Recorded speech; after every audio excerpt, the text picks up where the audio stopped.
Shalom, shalom, bonjour bien-aimés. Merci Pasteur Moshe pour le privilège, pour la grâce de pouvoir avoir ces moments de communion, ces moments de partage en tant qu'enfant de Dieu. Et je me considère toujours chez moi, toutes les fois que j'ai l'occasion d'être dans une assemblée chrétienne avec des frères et des sœurs. Et c'est vraiment une grâce. Donc que Dieu vous bénisse. Et merci également pour l'opportunité donc, de pouvoir partager la parole de Dieu avec les bien-aimés. Donc, comme il a dit, je suis le pasteur Jude Difouta. Je suis gabonais, donc je vis à Libreville, au Gabon. Et je suis marié. Dieu m'a fait la grâce d'avoir une merveilleuse épouse. Et il nous a bénis avec quatre enfants. Donc, nous avons 2 filles et 2 garçons. Et je pense que l'équilibre est vraiment parfait. C'est très bien et nous rendons grâce à Dieu vraiment pour cela. Alors donc je suis, comme il disait, là je suis un peu en vacances ces temps-ci et en fait je suis venu passer un peu de temps avec notre deuxième fille qui étudie ici à Paris. Et j'en ai profité donc pour venir passer juste un petit moment avec elle. Et encore une fois, c'est une grâce d'être avec vous ce matin. Alors, je voudrais partager avec vous juste un texte qui se trouve dans l'épître de l'apôtre Jacques, au chapitre 4, le verset 7. Comme vous le savez, Jacques était un des apôtres du Seigneur Jésus-Christ. Et il était le pasteur principal de l'église à Jérusalem. Parfois, on est tenté de penser que c'était certainement Pierre, n'est-ce pas, de par son dynamisme, son caractère et tout ça qui était le pasteur principal, mais en effet, c'était Jacques. Et donc, c'est ce Jacques-là qui a écrit donc l'épître qui porte son nom. Et ce matin, cet après-midi, nous voulons regarder donc dans Jacques au chapitre 4, le verset 7. Il dit dans ce passage-là, « Soumettez-vous donc à Dieu, résistez au diable, et il fuira loin de vous. » Je suis sûr que vous avez déjà eu peut-être un sermon sur ce passage, ou peut-être une étude biblique sur ce merveilleux passage. Et j'aimerais donc partager avec vous quelques vérités qui peuvent nous aider dans notre foi, dans notre marche avec Dieu. Et j'ai donc intitulé le thème de cette exhortation, de ce message, de ce sermon, comme vous voulez. Donc je l'ai intitulé « Résiste jusqu'au bout ». Est-ce que tu peux dire à ton voisin, ton frère, ta sœur, à côté, « Résiste jusqu'au bout ». Alléluia. Résiste jusqu'au bout. Donc le texte nous dit de nous soumettre à Dieu, de résister au diable, et ensuite, le diable fera quoi? Il fuira loin de nous. Si on devait donner une définition au mot résister ou au verbe résister, on dira, il y a plusieurs définitions. J'en ai sélectionné quelques-unes pour nous. Donc, résister, c'est s'opposer par la force à celui ou à ceux qui emploient des moyens violents contre nous. Donc, c'est s'opposer par la force à celui ou à ceux qui emploient des moyens violents. Ça, c'est une première définition. Résister, c'est aussi s'opposer à quelqu'un ou à sa volonté. S'opposer à quelqu'un. Résister, c'est aussi lutter pour ne pas succomber à ceux qui veulent nous séduire. Donc, il y a une séduction en face. Résister, c'est juste lutter pour ne pas succomber. Et enfin, résister, c'est supporter victorieusement les épreuves. Supporter les épreuves, physiques ou morales, de manière à remporter la victoire sur les épreuves de la vie. En fait, ce que j'ai envie de nous dire cet après-midi, c'est qu'en tant qu'enfants de Dieu, nous sommes appelés à résister avec fermeté jusqu'au bout dans la marche dans laquelle nous sommes engagés avec Dieu. La Bible dit que la fin d'une chose vaut mieux que son commencement. Ça veut dire qu'on peut très bien commencer et mal finir. Malheureusement, beaucoup de personnes, surtout en ce qui concerne la marche chrétienne, commencent bien. Mais à l'épreuve du temps, quand les épreuves commencent à arriver, certains trouvent en cela un moyen une occasion de chute en fait. Et ils abandonnent, ils se refroidissent, ils lâchent prise. Et c'est pourquoi nous voyons des fois certaines personnes qui repartent à ce qu'ils ont vomi. Ils repartent à leur ancienne vie. Ils repartent dans le monde. Mais nous avons fait le bon choix de marcher avec Dieu. En fait, je suis venu t'encourager et te dire que tu as fait le bon choix. En choisissant Jésus, tu ne t'es pas trompé. Tu as fait le bon choix. Tu es sur le bon chemin. Alors, le plus important, ce n'est pas le commencement, mais c'est surtout comment nous allons finir. C'est ça qui est important. Le plus important, c'est de tenir jusqu'au bout sans jamais abandonner le Seigneur. Et ça, c'est un véritable défi. De se dire, quels que soient les vents, les marées, les tempêtes, quel que soit ce par quoi je peux être amené à passer ou à traverser, je tiendrai jusqu'au bout, sans jamais lâcher.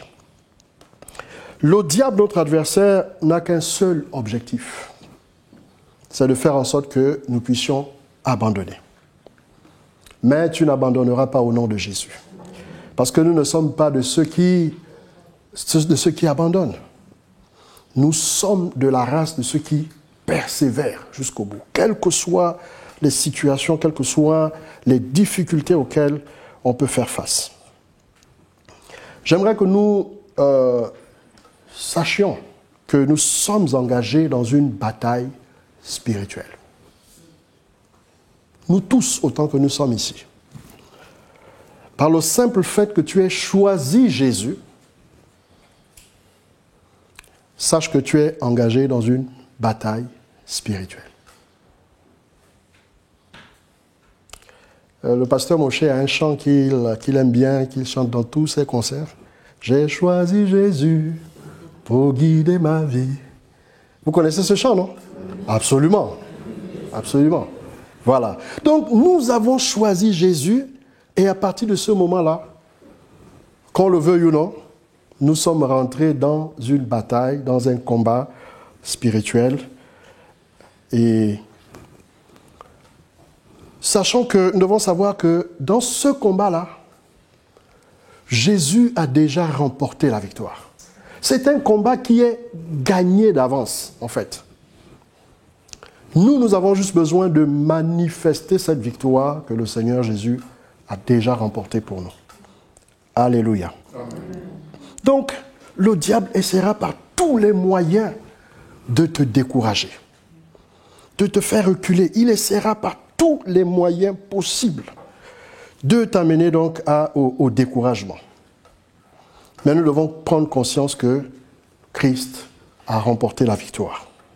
La Bible dit dans Jean au chapitre 10, au verset 10, un passage que tous les chrétiens connaissent, le diable ne vient que pour dérober, égorger et détruire. Dérober quoi? Il essaiera de dérober tes grâces, tes bénédictions, tes finances, il essaiera d'amener le chaos dans plusieurs aspects de ta vie, peut-être de ta famille, etc., etc. Et son objectif final, c'est quoi? C'est vraiment de nous détruire et de faire en sorte que le royaume de Dieu soit dépeuplé pour que l'enfer soit peuplé. Comme il sait que son sort est scellé d'avance, il n'y a plus rien à faire pour lui, Et donc, le but, c'est qu'il ne veut pas aller seul. Il essaye d'emmener le plus grand nombre de personnes dans cette voie de la perdition. Mais tu n'iras pas en enfer au nom de Jésus. Parce que tu as déjà connu Jésus et tu as fait ce bon choix. Alors, le Seigneur te gardera au nom de Jésus-Christ. Parce que nous n'avons pas été créés pour l'enfer. Nous avons été créés pour le ciel, pour vivre dans l'éternité avec notre Dieu. Donc l'enfer n'est pas notre destination finale. Alléluia. Nous avons été conçus pour le ciel. Et donc, chacun de nous doit lutter. Et la lutte n'est pas facile. La lutte n'est pas facile. Il y aura des obstacles. Jésus ne nous a jamais dit qu'on aura une vie chrétienne superbe, où tout va rouler comme sur des roulettes. On aura une vie chrétienne sans difficulté, sans épreuve. Et ça, malheureusement, il y a certains chrétiens qui ont vendu un tel évangile. Qui ont dit aux gens, venez à Jésus et vous n'aurez plus de problème. Tout ira comme dans le meilleur des mondes. Et certaines personnes, en ayant reçu un tel évangile, quand ils viennent, ils sont déçus. Ils se disent, ah, mais c'est pas ce qu'on m'avait dit. Moi, on m'a dit que si tu crois en Jésus, si tu l'acceptes, eh bien, tout ira. Ta vie va changer, tu n'auras plus de problème, tu seras dans l'opulence, tu auras tout. Mais ce n'est pas ça que Jésus nous a dit. L'Évangile nous dit que celui qui veut vivre pieusement en Jésus-Christ sera persécuté, il connaîtra des moments difficiles. D'accord? Donc, et en tant qu'enfant de Dieu, nous devons être préparés à ces choses. Nous devons savoir qu'à un moment donné, de notre marche avec Dieu, on peut connaître des difficultés. Je ne sais pas par quoi exactement tu passes en ce moment. Il y a des zones de turbulence. Il va y avoir des zones, des périodes de nos vies parfois où ça va être compliqué. À des moments même, tu vas te demander, est-ce que Dieu est toujours avec moi? Est-ce que Dieu est toujours avec moi? Est-ce qu'il voit ce que je vis, ce que je traverse en ce moment? Je suis venu t'encourager cet après-midi pour te dire que peu importe ce par quoi tu passes, même si le plafond est bas, la visibilité est nulle, tu ne vois rien devant toi, sache que le Seigneur ne t'a pas abandonné. Il ne t'abandonnera jamais. Il a dit, je suis, et voici, je suis avec vous tous les jours jusqu'à la fin des temps. Il sera toujours avec toi, peu importe. Donc, même quand tu as cette impression-là, que tout va mal, souviens-toi que Dieu est avec toi. Ne l'oublie jamais. Souviens-toi que Dieu est là. Il est au courant. Il voit. C'est d'ailleurs lui qui a dit, en ce qui concerne le peuple d'Israël, il dit, j'ai vu la souffrance de mon peuple. Il dit, j'ai entendu les cris qu'il fait monter vers moi. Et il dit ensuite, je suis descendu pour le délivrer. Donc, souviens-toi que Dieu voit les difficultés par lesquelles tu passes. Et il entend tes pleurs, il entend tous les cris que tu émets même dans le secret de ta chambre, même au plus profond de ton cœur. Vous savez, des fois, il y a des cris que tu n'oses même pas émettre, des sons que tu n'oses même pas émettre. Mais Dieu entend cela. Quand le moment sera accompli, quand le temps sera venu, parce que Dieu fait toutes choses en son temps. On a chanté ça ce matin à Rouen, que Dieu fait ces choses en son temps. Quand le temps sera arrivé, il descendra pour te délivrer. Il descendra pour venir à ton secours. Alléluia. Amen. Pourquoi devons-nous résister, en fait? Nous devons résister. En fait, on n'a pas d'autre choix que de résister jusqu'au bout. Et comment est-ce que nous pouvons donc obtenir justement la victoire finale? Parce que nous devons obtenir, nous devons remporter effectivement des victoires. Puisqu'il est question de résister jusqu'au bout, mais comment résister? Alors, le premier moyen, c'est de nous soumettre à Dieu. C'est ce que Jacques a suggéré aux bien-aimés frères et sœurs de l'époque. Il a dit, soumettez-vous donc à Dieu. Ce que moi je note ici, c'est que se soumettre à Dieu est un acte volontaire. Amen. Jacques a dit, soumettez-vous donc à Dieu. La soumission, ce n'est pas quelque chose qu'on va venir t'imposer en fait, par la force. Le pasteur Moshe donnait ce matin un exemple qui m'a vraiment interpellé en parlant un peu de l'autorité. Vous savez, il y a des gens, un monsieur il se pointe avec une âme, mettez-vous à genoux. Donc la personne va se mettre à genoux, pas forcément parce que vous lui demandez de le faire, mais simplement parce qu'elle a peur de l'arme que vous tenez entre vos mains. Mais Dieu ne nous impose pas une soumission. Il veut que ça soit une soumission volontaire, que l'on choisisse délibérément de nous soumettre à lui. Alléluia. Donc c'est un acte volontaire. Nous devons choisir d'obéir à ce que Dieu nous dit. Vous savez, beaucoup d'enfants de Dieu sont dans la défaite parce qu'ils ne se soumettent pas à Dieu. Ils en font à leur tête. Ils font comme ils veulent. Ils vivent leur vie comme ils veulent et comme ils l'entendent, sans se soucier de ce que Dieu dit, de ce que sa parole dit. Ils font comme ils veulent. Il y a des gens qui sont chrétiens, qui ont fait la confession de foi, qui viennent à l'église, mais au fond, qui vivent leur vie comme bon leur semble. Et quand on fait comme ça, assurément, on vivra toujours dans la défaite. Mais Dieu nous suggère, et c'est ce que l'apôtre Jacques nous encourage à faire ici, de nous soumettre à Dieu. Donc ça doit être une décision personnelle. Et mon but cet après-midi, c'est de nous encourager, nous tous, autant que nous sommes, moi y compris, de nous engager volontairement à nous soumettre à Dieu. À dire à Dieu à partir d'aujourd'hui, Seigneur, je ne veux plus faire comme je veux. Vous savez, même le Seigneur Jésus lui-même a dit, non pas ma volonté, mais ta volonté. Donc même le Seigneur Jésus a choisi lui-même de se soumettre volontairement à la volonté de son Père. Et Dieu ne nous forcera jamais de faire sa volonté. Parce qu'il a mis en nous ce qu'on appelle le libre arbitre. Et il respecte notre volonté. Si nous choisissons de ne pas lui obéir, il prend note, tout simplement. Mais si nous décidons volontairement de lui obéir, d'obéir à sa parole, de soumettre nos vies à sa volonté, alors à partir de ce moment-là, il nous introduit dans le chemin de la victoire, sur le chemin de la victoire. Alléluia. Amen. La Bible déclare que Dieu résiste aux orgueilleux, mais il fait grâce aux humbles. Nous devons donc nous placer dans une position d'humilité devant Dieu, si nous voulons vraiment avoir la victoire. Si nous nous abaissons, Dieu nous élèvera au temps convenable. C'est cela. Et le deuxième moyen d'obtenir la victoire, c'est de résister au diable. Nous devons donc refuter toutes les suggestions de Satan en utilisant la parole de Dieu. À chaque fois que Satan mettra des mauvaises pensées en nous, nous devons lui résister avec la parole de Dieu. C'est d'ailleurs le même schéma que le Seigneur Jésus lui-même a appliqué.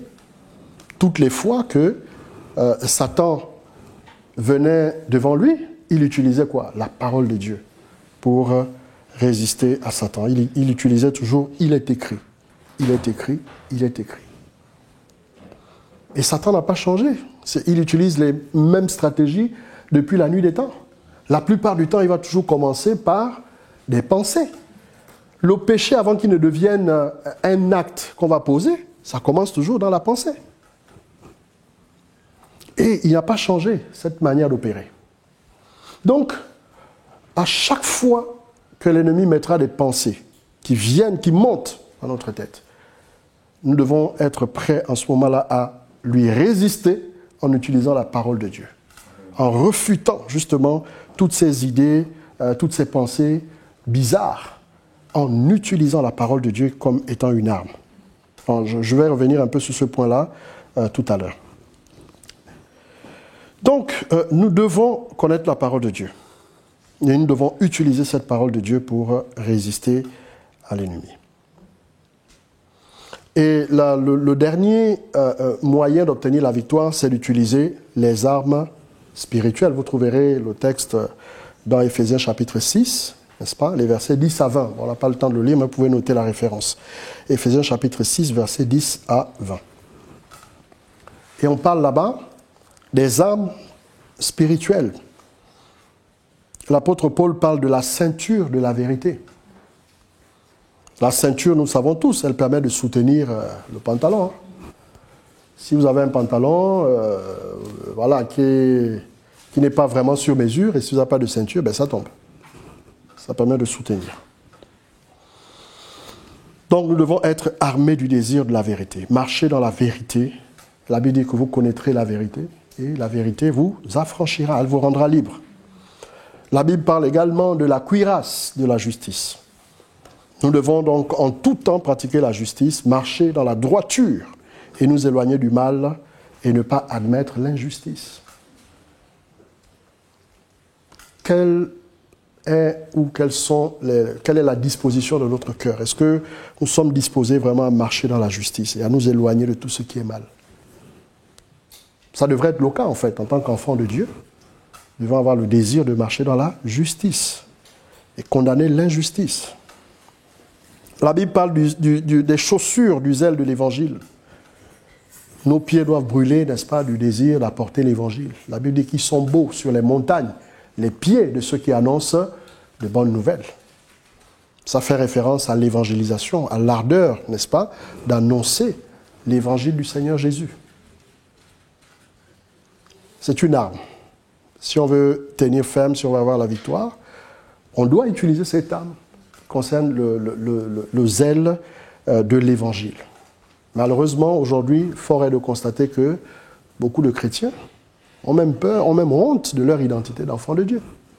Dans certains milieux, vous avez des chrétiens qui ont même honte de dire qu'ils sont enfants de Dieu, ils sont chrétiens. Et du coup, vous savez, quand personne ne connaît votre identité, c'est facile de vous mélanger, n'est-ce pas, de vous retrouver à faire tout comme tout le monde. Savez-vous que le fait de décliner votre identité est une arme qui va vous protéger? Dans un milieu, quand les gens savent qui vous êtes, vous savent que vous êtes enfant de Dieu, ça va devenir une protection pour vous. Souvent, les gens vous disent « Ah non, attention, lui c'est un chrétien, c'est une chrétienne, les chrétiens ne font pas ci, ne font pas ça. » Vous voyez, donc même si vous-même vous aviez envie de vous fourvoyer, à cause du fait que les autres connaissent votre identité, c'est eux-mêmes qui vont vous dire que non, lui là c'est un chrétien, il ne fait pas les mêmes choses que nous. Vous comprenez? C'est cela. Donc n'ayez jamais honte de votre identité d'enfant de Dieu. Quel que soit le milieu dans lequel vous êtes, dites aux gens qui vous êtes. Et vivez aussi votre vie en conséquence. Parce que c'est une chose que de dire que je suis chrétien, je suis enfant de Dieu, et après de vivre une autre vie qui est complètement différente. C'est cela. Ensuite, la Bible parle du bouclier de la foi. La Bible dit que Dieu est le consommateur de notre foi. Il est le consommateur. Dieu est un consommateur de quoi? De notre foi. Un consommateur de notre foi. Voilà. Et on dit aussi qu'il est le rémunérateur de notre foi.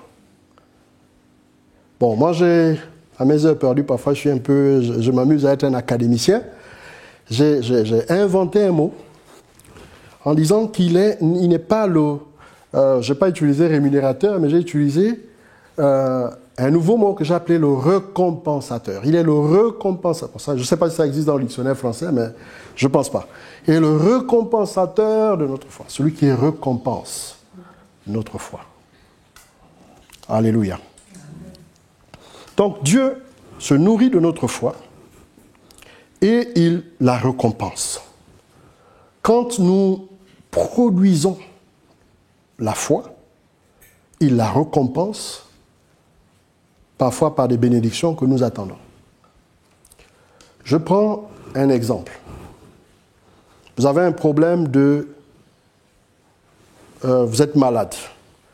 Vous êtes en train de prier pour recevoir une guérison de la part du Seigneur par rapport à une maladie quelconque. La foi ici c'est comme une monnaie, c'est comme une pièce d'argent que nous présentons à Dieu et en retour il nous donne ce que nous sommes en train de lui demander. Pour recevoir quelque chose de Dieu, ce que nous avons besoin de lui présenter, c'est quoi? C'est notre foi. Dieu n'a pas besoin qu'on vienne lui payer une bénédiction avec de l'argent ou quoi que ce soit. Mais il regarde à la foi avec laquelle nous venons. Donc, c'est cela, le bouclier de la foi. Et le bouclier permet de teindre les traits enflammés du malin. C'est ce que la Bible dit. Donc, si vous avez de la foi, tous les traits enflammés, tous les missiles, toutes les flèches enflammées, parce que les traits enflammés dont il est question ici, ce sont des flèches en fait, des flèches spirituelles enflammées que l'ennemi envoie contre vous. Et quand vous présentez la foi, le bouclier de la foi permet d'éteindre tous ces traits enflammés de l'ennemi. C'est cela. La Bible parle ensuite du casque du salut. Le casque a pour vocation de protéger la tête. Donc ici, il est question de l'assurance du salut, d'être sûr que vous êtes né de nouveau, que vous êtes enfant de Dieu. Parce que, voyez-vous, c'est pas une question de venir à l'église.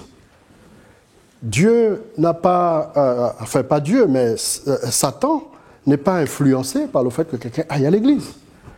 Ça ne lui fait pas peur.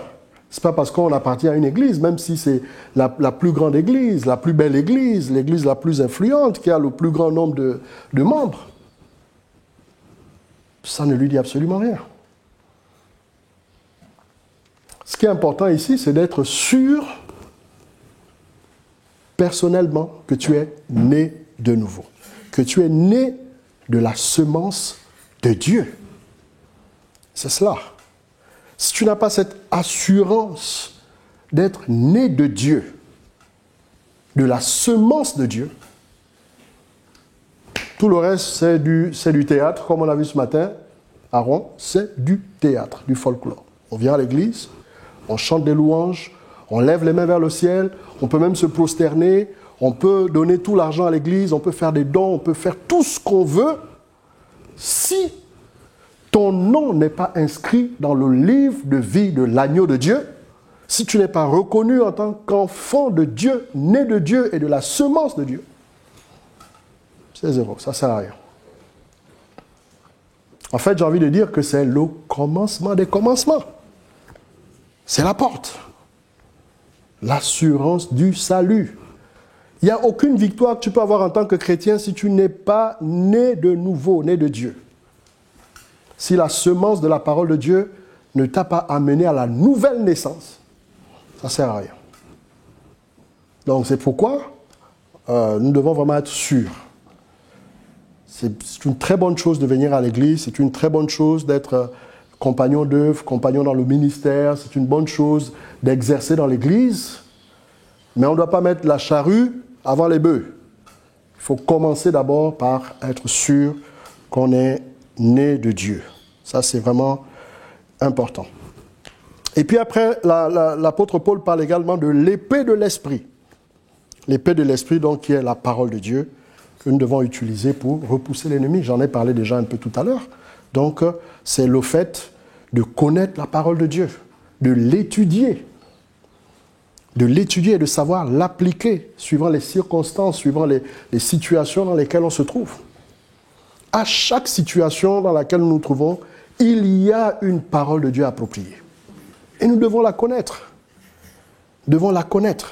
Et souvent, le Saint-Esprit va utiliser les connaissances que tu as de la parole de Dieu pour faire monter dans ton esprit la référence, le passage biblique qui correspond à la situation dans laquelle tu es. voyez pourquoi c'est important de connaître la parole de Dieu. Et la Bible déclare aussi que le Saint-Esprit nous enseignera toutes choses et il nous rappellera ce que nous avons appris. Ce que nous avons appris à propos de quoi? De la parole de Dieu. Donc le Saint-Esprit te rappellera ce que tu as appris. Voilà pourquoi c'est important de participer au groupe d'études bibliques. Voilà pourquoi c'est important d'être enseigné, de venir dans des réunions d'enseignement, pour vous permettre d'avoir une bonne connaissance de la parole de Dieu. Et le moment venu, en fonction de l'épreuve dans laquelle tu seras, le Saint-Esprit fera monter en surface les passages bibliques qui correspondent, que vous allez utiliser maintenant comme une arme contre l'ennemi. Alléluia. Mais si tu ne connais rien de la parole de Dieu, tu te limites juste à écouter les sermons du dimanche, et toi-même tu ne fais aucune recherche de la parole de Dieu, tu n'es dans aucun groupe d'études bibliques, ben ça va être compliqué. Ça va être compliqué parce que le Saint-Esprit ne rappelle que ce que tu as appris. C'est cela. Donc j'en profite également pour encourager ceux qui n'ont pas l'habitude effectivement de participer aux études bibliques, aux enseignements dans l'Église. Ne vous limitez pas au simple culte du dimanche. Ce n'est pas suffisant pour quelqu'un qui a envie d'aller loin avec le Seigneur. Ce n'est pas suffisant. Vous avez besoin de plus que cela. Et enfin,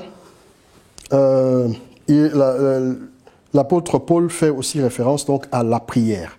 La prière qui est aussi donc une arme puissante pour faire fuir l'ennemi. La prière. Pour résister au diable, c'est par la prière. Par la prière. Et vous savez, la prière, il y a toutes sortes de prières. Toutes sortes de prières. Il n'y a pas un seul genre de prière. Il y a toutes sortes de prières. La Bible parle de la prière par l'Esprit. La Bible fait référence, on va dire quoi, aux prières où on peut confesser nos péchés devant Dieu. Il y a des prières où vous pouvez reprouver des esprits au nom de Jésus-Christ. Donc vous prenez autorité sur un esprit impur, un esprit méchant, pour le réprimander au nom de Jésus. Il y a différentes sortes de prières. Différentes sortes de prières. Et là aussi, ça nécessite effectivement donc d'être enseigné dans la parole de Dieu pour connaître justement ces choses et savoir comment les utiliser quand nous sommes dans des situations particulières. Donc, en conclusion de mon message de cet après-midi, je voulais juste nous dire que la vie chrétienne est un combat jusqu'à la fin. Nous sommes engagés dans un combat jusqu'au jour où le Seigneur Jésus reviendra, ou jusqu'au jour où le Seigneur nous rappellera à lui. Donc, pendant toute cette période, nous sommes dans un combat, dans une bataille. Et nous devons nous rappeler que Jésus a déjà remporté la victoire. Et c'est à nous simplement de manifester cette victoire acquise à la croix. Nous avons dit également que la fin d'une chose vaut mieux que son commencement. Ne nous réjouissons pas de ce que nous avons bien commencé, mais travaillons à ce que nous puissions bien finir dans le Seigneur. Que même au soir vraiment de notre départ dans la félicité, que nous demeurions dans la foi, dans les fondamentaux vraiment de la parole de Dieu.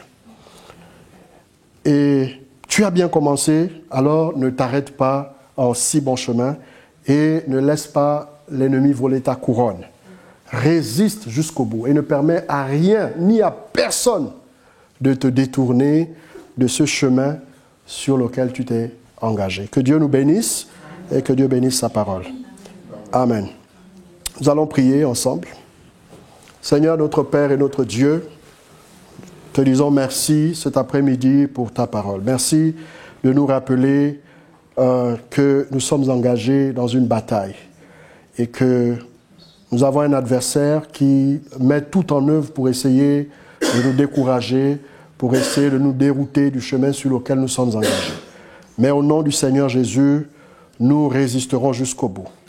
Au nom de Jésus-Christ, chacun d'entre nous, nous nous soumettons à Dieu et nous choisissons volontairement de t'obéir, de nous soumettre à toi.